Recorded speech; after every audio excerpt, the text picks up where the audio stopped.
is happening, and welcome to another four-wheel drive talk. And friends, this is going to be a little bit different type of a video. You see, well, technically this video should have gone live a week-ish ago. Well, actually, no, a week ago. I just got back from this trip that you're going to watch about. But it should have gone live a handful of days back, but I just got over COVID, and today's the first day where I actually feel back to my old self. But anyways, you're going to be watching a video from Monache Meadows. So there are a handful of places within a 7-8 hour drive that I would consider to be, I wouldn't say bucket list locations, but they are pretty badass locations that I have yet to been to. And one of them was Monache Meadows.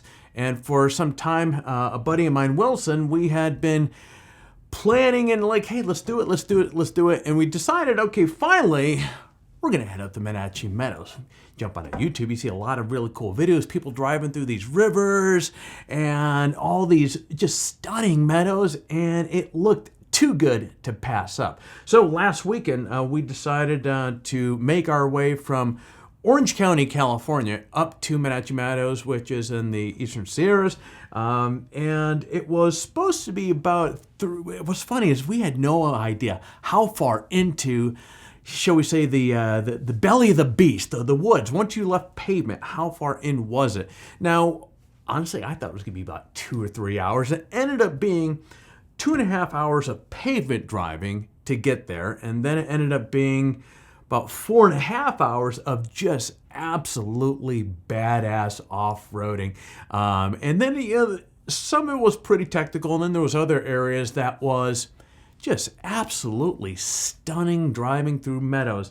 And if you aren't familiar with Monache Meadows, this is, man, it's one of those I would definitely recommend. While the water levels were not what we had thought they were going to be, because you see these videos online of people driving through all this really cool water, and you get there and yeah, we're in a drought. Yeah, there was some water, but it wasn't nowhere near as what we thought. This is bear country, although we didn't see bears, but we did see some other animals walking through our camp, which you will see in this video. Yeah, you want to tune in for this one. But anyways, what happened was a handful of days before we were heading up to Monache Meadows, which was last week, some friends for Turtleback Expedition, Expedition Trailers. Some friends from Turtleback Trailers was coming. They were coming down from Oregon. They were up at a expo up there, and they were making their way back to Arizona. And so we just happened to be right in kind of the crosshair of where we could, hey, let's meet up and let's go out and spend a few days out in the middle of the woods here. And so 2 from that group ended up joining us, and then another individual from San Diego who has a turtleback, badass. You'll see in this video, has a olive green. I think it's an olive green. Anyways, this thing totally looks badass. It's a one of the Turtleback getaway trailers, and this thing really, yeah, you'll see what I'm talking about. So he came up from San Diego. We all met, convened at the 395, and I forget the name of the road. But anyways, from there, it brings you up into Monache Meadows. And friends, it was a lot of fun. So anyways, that's what you're going to be watching here. I'm going to kind of pull some bits and pieces out of the trip. I'm going to kind of talk through my roadcaster here. I'm going to share with you what's happening, share with you some thoughts, or if there was anything interesting about what was taking place, and yeah, enjoy the video. And I will highly recommend, look, if you have not been to Monache Meadows, this is a must visit location. If you enjoy off-roading, overlanding, definitely, as you're going to see, we had 5 Turtleback trailers in tow here. So while it is a tight, if you have a trailer, if it's small, nimble, and it's meant to go off-road, I mean, really meant to go off-road, then yeah, have at it. I think we are the first Turtleback, or set it. I'd be willing, it's funny, before I jumped on this video, or this part recording this side of it here, I couldn't find any Turtleback expedition or Turtleback trailers, period, heading up to Monache Meadows, not at least on YouTube. So I think we were the first Turtleback trailers, certainly the group of 5 heading up there. But so it's you can bring a trailer up in there, but it really needs to be off-road ready. And you'll see there's some very technical areas that if you don't have, if your rig is not really set up for off-road and there's some bumps and turns and this and that, you're going to be in some deep doo-doo there. But if you have some decent suspension and some clearance, yeah. And just remember, air down your tires, get that extra traction. Friend, you're going to be really good to go. But let's dive into Monache Meadows.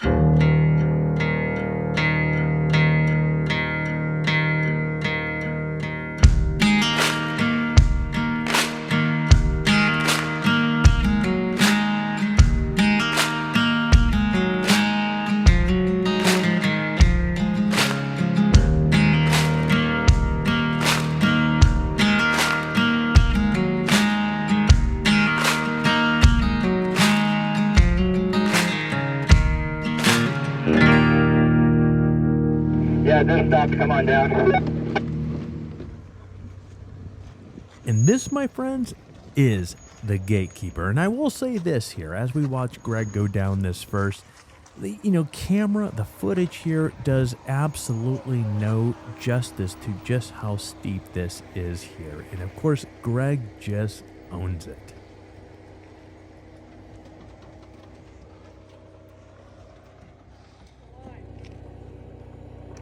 Yeah, talk him through it. And then, of course, Pat comes down, and the angle that this shot is, or that this is shot here, kind of, gives you a sense of this thing does have some height to it. This has some decline to it, and of course, just like Greg, Pat just absolutely crushes this hill. Pull it. Okay, nice and slow.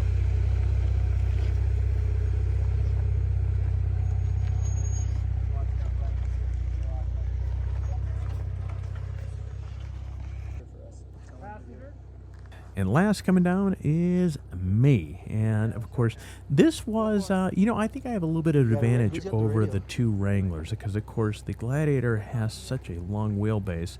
And so it made it, at least when I watched this here, it made it look a little bit easier than the shorter wheelbase four doors that went through it just a moment ago. The hard part's over. Now stay straight and come towards that rock. Don't turn early. That's a little rock over by where he is. All right, passenger, start turning. There you go. Nice. Perfection. Straighten out a little bit. You're clear of that rock. All right, passenger, and you're clear. Okay. Hell yes. Forerunner could have made it. No. All right, friends, so here we are at the first water crossing, and I have to say, when I watched videos online prior to going, I expected this to be a raging river. I mean, just bring it on, but it was a tad bit short of that. I mean, who am I kidding? It was a glorified, big, ginormous puddle. I mean, I think it was like probably about 10 feet deep in the center. It was actually about 2 feet deep. I don't even think it was that, maybe 1.5 feet deep. But anyways, so here's the first water crossing, and going through first is Wilson. And not bad. I would say, yeah, you know what? Nice job. Oh, I think this is Greg coming up. We had a little private who made the biggest splash going on. Yep, this is Greg. He's gonna hit it. Boom! He brought it. Does he get the highest splash award? There's Ken. The truck looks so absolutely amazing. And let's see, here comes Pat. Pat is four-door Turtleback. This thing, that's a great combo right there. That truck and trailer combo looks fantastic. So he brings it in there. I think I am last. Oh yeah. I'm getting ready to dump it right now. Boom. I mean, it was still fun. And just like that, with the Gatekeeper and the first water crossing kind of underneath our belts, we are on the home stretch. And here we are after about 4.5 hours of driving to get into Monache Meadows and find a really cool spot. I'm backing into my spot. Now, of course, one of the first things I'm going to do here is I'm going to talk a little bit about what's taking place here, because this is, I don't know how you camp, but if you've ever considered, or if you're on the fence about getting a trailer, or if a trailer is the right thing for you, I will say this. How I used to camp and how I camp with the Turtleback Expedition trailer here is night and day difference. Now, one of the big benefits of this thing is just a ton of storage. Well, you know, the storage, but then you also have the kitchen in the back, which you'll see me cracking open here in a bit.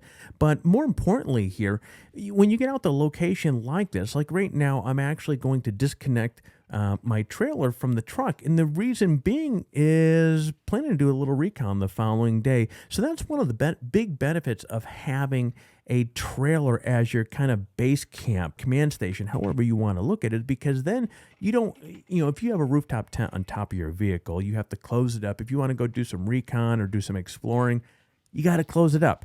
With everything being confined to a trailer like this, it's freaking awesome. I can just leave it alone and go off into the woods and not have to break down anything. I'm going to pull up my tailgater tire table, and I need the ladder for the smart tent. Now, I will say this. The smart tent, you might have seen some of my videos from last year, and many of you know I had a completely different tent setup. This smart tent, which I will have a 6-month review coming out here pretty soon, this is a really cool tent. Now, compared to my other tent, which it went together pretty fast, but the setup for this thing is absolutely ridiculous. You're going to see the bulk of it is right. Here we go. Wait for it.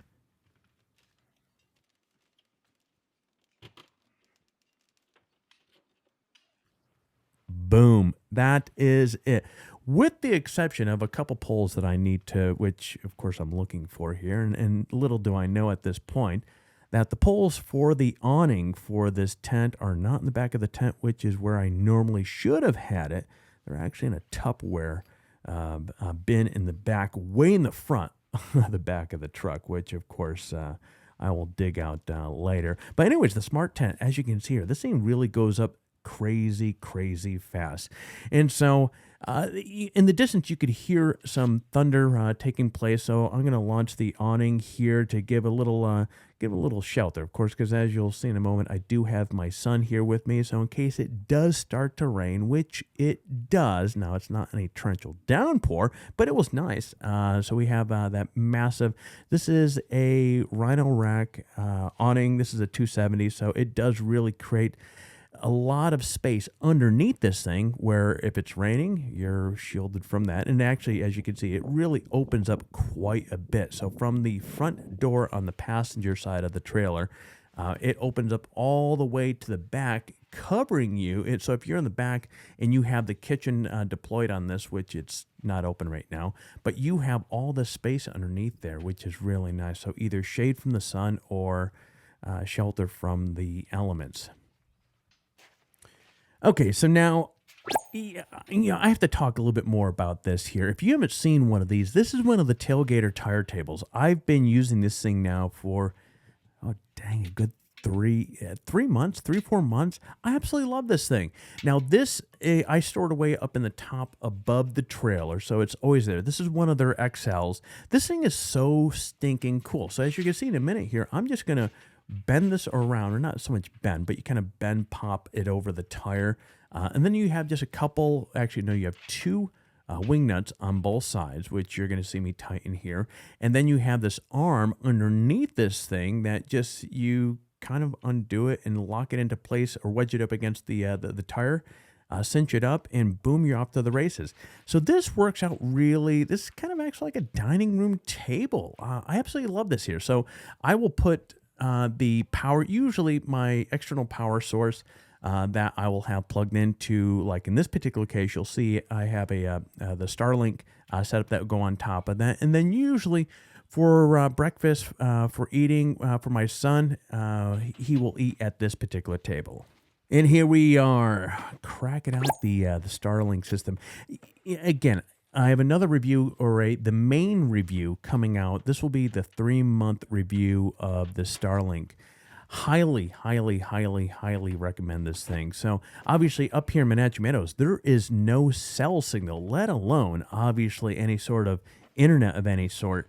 So this thing I plug into my battery bank, and now I did upgrade. It comes with a 75-foot cord. I upgraded to a 150-foot cord. I know my box is seen better days there, which I have to build a better box.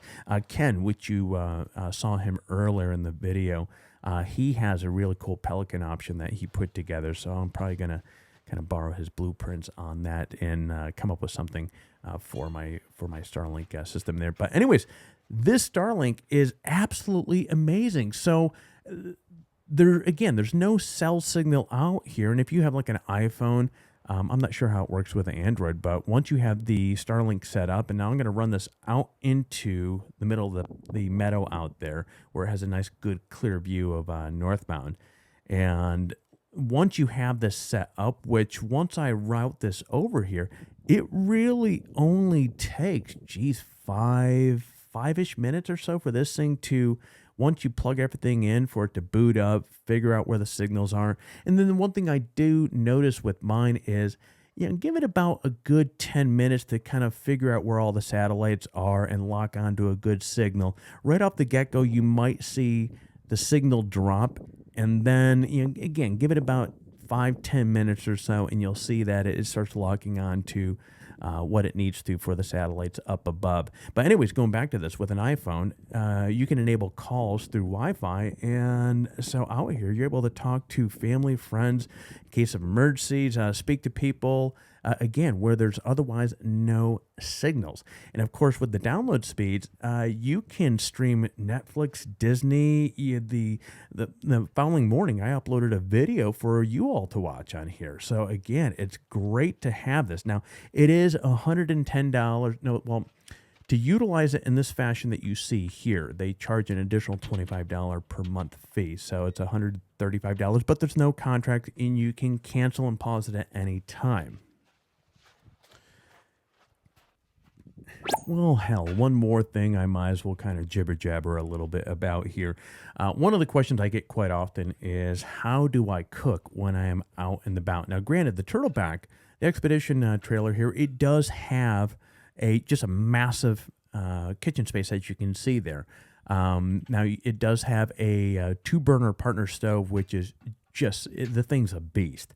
But for most of the cooking that I do, I'm going to use, now I used to use a Scuttle, which is an amazing, it was my favorite cooking hardware for the longest time. And then I still have it, and it is still absolutely badass.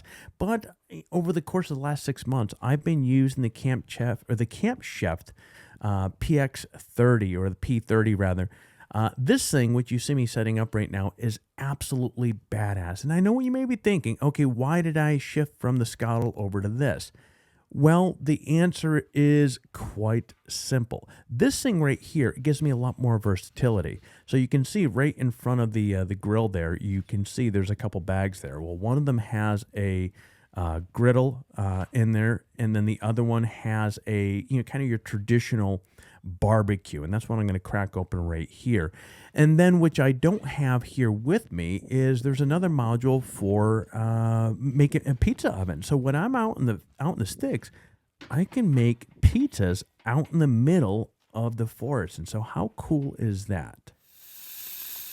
And for some grub, authentic German bratwurst and hot sausages. These came from a place down in San Diego that was recommended, called Tip Top Meats, and the beers on the right I highly recommend.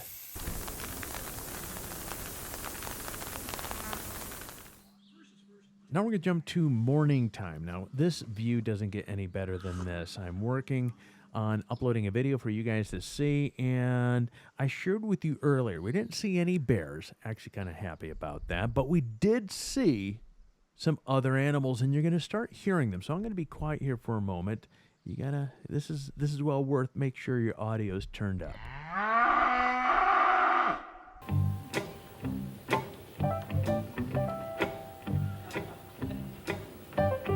What the hell is that?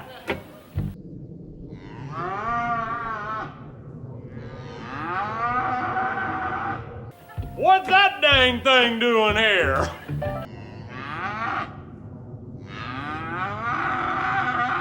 How did that dang deal get here? So there you go. Yes, all morning you had these cows walking through camp, and they were loud, friends. It's funny because they were, while this right here is 7 a.m.-ish or so, everybody was pretty much woken up at like 5:36 because these cows are coming through, and they were just loud, and so they woke everybody up. But it was funny because probably for the next handful of hours, they were just randomly walking through our camp and right in front of me here, and they were just mooing away. And well, as I promised earlier, it was definitely very entertaining. And after breakfast, we all went out, kind of split up a little bit here. So some of the footage here is coming in from Ken had sent this over to me here, that I can include this in the video here. But Ken and Greg, they went to the river crossing. Actually, while they were here, I was working on that video I was telling you guys that I had uploaded. And so, but Caleb and I came here after, and it was absolutely, I mean, it was fun. I mean, it was only like 6 to 10 inches deep, but still, it was a good time.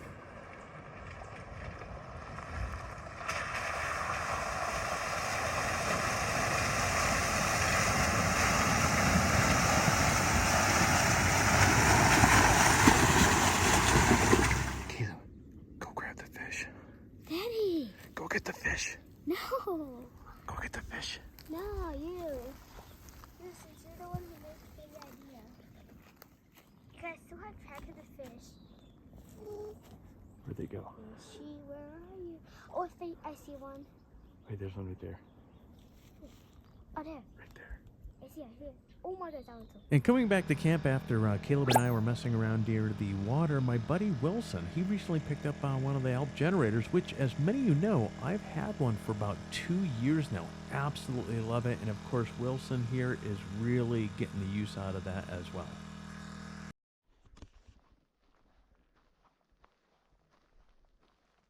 And at this point, the goal is we're going to depart at 6 a.m. the following morning. And so I'm going around. I'm going to show with you some of the camps here. So the first truck and rig setup here that we're going to look at here, this is Greg. This is his OD Green. I keep calling it OD Green, but anyways, it's like a British cool racing green setup here. And so he was right off to the right of me. He has this beautiful Turtleback Getaway. And yeah, it's a beaut.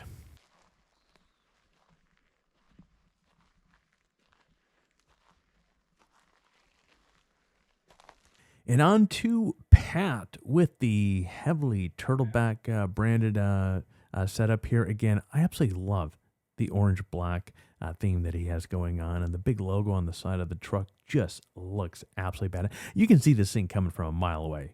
Actually, you legitimately can. It really stands out quite a bit.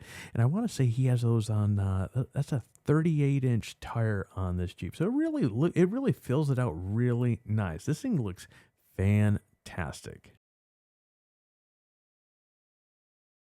Now we're going to come over to Ken. Ken, that is a 2021 Toyota there.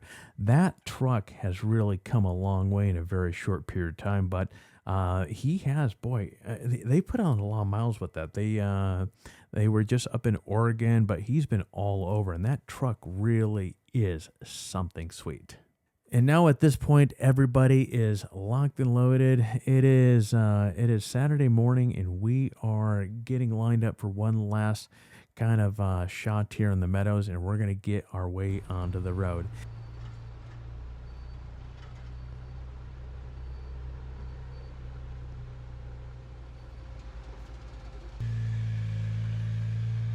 Now the only thing left, or major thing that we have, is the Gatekeeper. Now the 3 Jeeps are going to head up the hill the same way that we came down. I will say this, watching this video, this footage here, going up, it definitely makes the hill feel a little bit more like it was when we were there. But again, there's really no substitute to seeing this thing when you're actually there in person. But Pat just made it up, no problem. Greg makes it up, no problem. We have Ken that's going to come rolling on up there. So Ken's going there's 2 ways that you can go up here. You have the left, which is going up the hill, and then you have the right that's kind of taking a wide, kind of a sweep about approach to getting up the hill.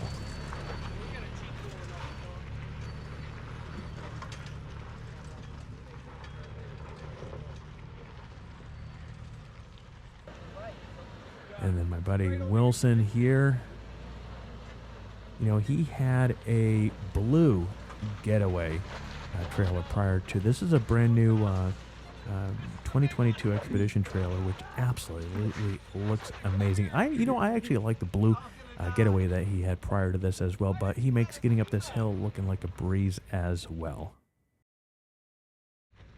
And here we go. Had a little spin action there, and then I just decided to dump it.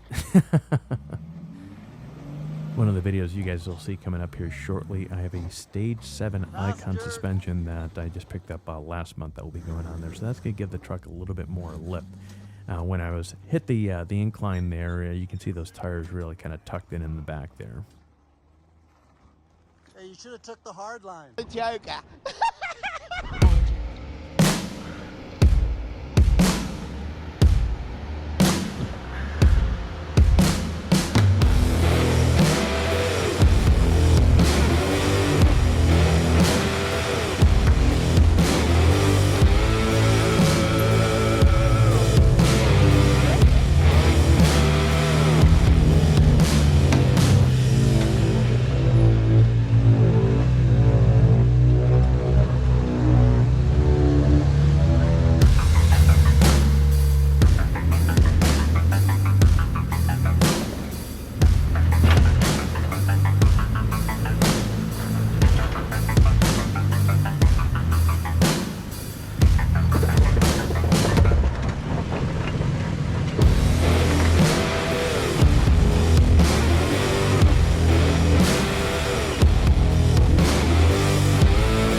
And friend, after the Gatekeeper, it was pretty much downhill. Well, actually, it wasn't downhill to say, but it was just 3 hours of getting out of where we had just gotten into. Now, a couple things about Monache Meadows, or this particular trip that I'll share with you here, is kind of good food for thought. Heading places like this where you're quite a bit off grid, numbers are good, and numbers are referring to the buddy system, heading out with a handful of friends. In this particular case, there's a few points where that is just numbers really comes in. When we were hitting the Gatekeeper, you might have noticed I kept the audio in there for a reason. You can hear people spotting one another, and which makes really enjoying places that none of us had been to much more enjoyable, much more safe for not only the passengers in our vehicle or those around us, and just really getting out there and having a good time without getting hurt or getting our vehicles all messed up.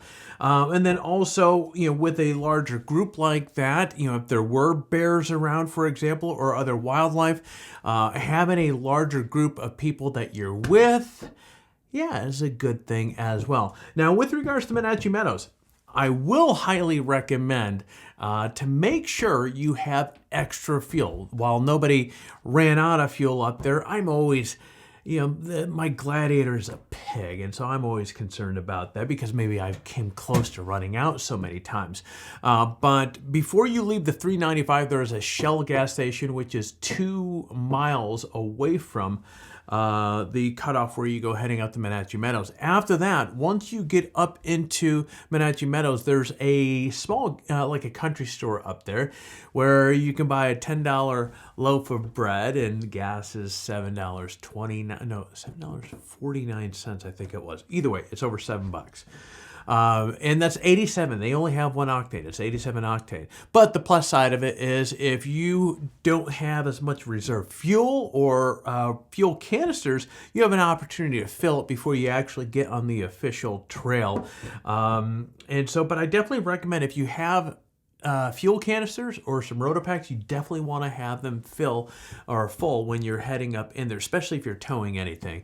But other than that, Monache Meadows, man, it was a lot of fun. Had a lot of fun with a good group of people, so definitely looking forward to the next round. And if you have any questions with regards to Monache Meadows, be sure to leave a comment below.